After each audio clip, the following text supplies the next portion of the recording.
Hello, my name is Mariah Faneuil. In this presentation, I will be explaining how this literacy work sample has helped me professionally grow into a future reading specialist. Collaborating with my mentor has been one of the best things I could have done throughout this process. When collaborating with my mentor, we looked at students' data according to their DIBEL scores, and we also reviewed areas of weaknesses for students so that we can know where they needed targeted support. We also reviewed data from observations from the teacher. After reviewing, we ended up figuring out what was needed individually for each student so that we can plan interventions for each student based on data. For example, one of my students had problems with decoding, so we decided what strategies I needed to use so that we could focus directly on that goal. Research states that all educators should have assessment data that has been gathered, charted, and analyzed to make ongoing instructional and eligible decisions within the tiers of instruction. Hoover, 2009. Throughout the process, we adjusted instruction according to revisions that were made with the help of my mentor, such as one of my students going from small group instruction to one-on-one instruction due to behavior issues. When using progress monitoring data, we would always check to see how the student progressed, and with student 1, we had to adjust because the student needed brain breaks and multisensory resources for him to improve in the areas that he was lacking. He needed brain breaks because of his attention span, which worked out great. My mentor also suggested, from looking at progress monitoring data, that student 3 needed repeated practice and partner reading because the strategies that were implemented first was not helping her with answering comprehension questions until we did that.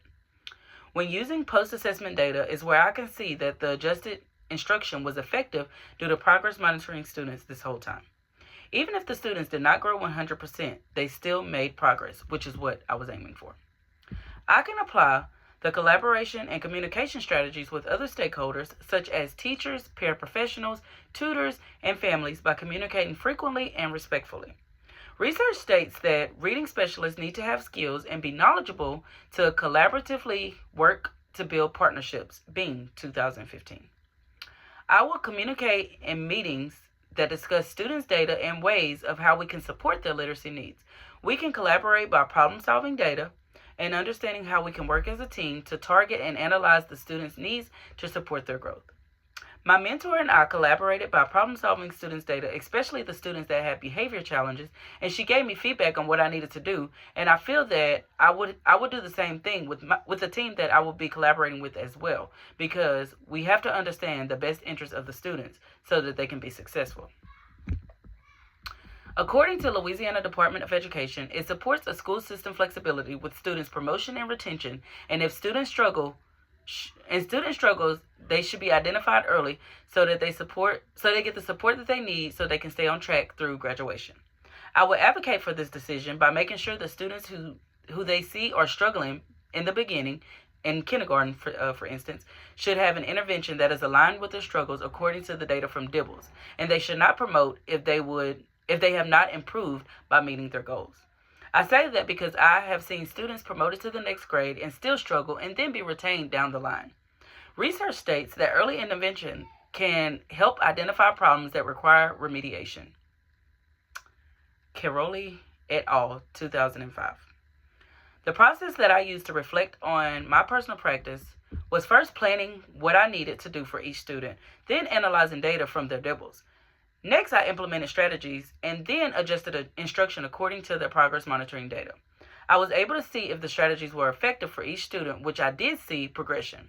Current research helped me reflect because of the evidence-based strategies that I use, such as repeated practice and sound boxes that I use for reading, comprehension, and decoding. This experience helped me align my practice with multi-tier systems of support, MTSS, and response to intervention, RTI. During my professional practice, I made sure to meet the needs of students that also aligned with their IEP, such as my student that was dyslexic. I used strategies that would help that student meet his goal, such as using visuals. I also made sure to follow school policies and expectations. This whole experience has been great in knowing what I need to do in order to be a reading specialist. And with that being said, my two biggest takeaways is that using evidence-based practices will help you support students' literacy needs so that they are able to meet their goals successfully.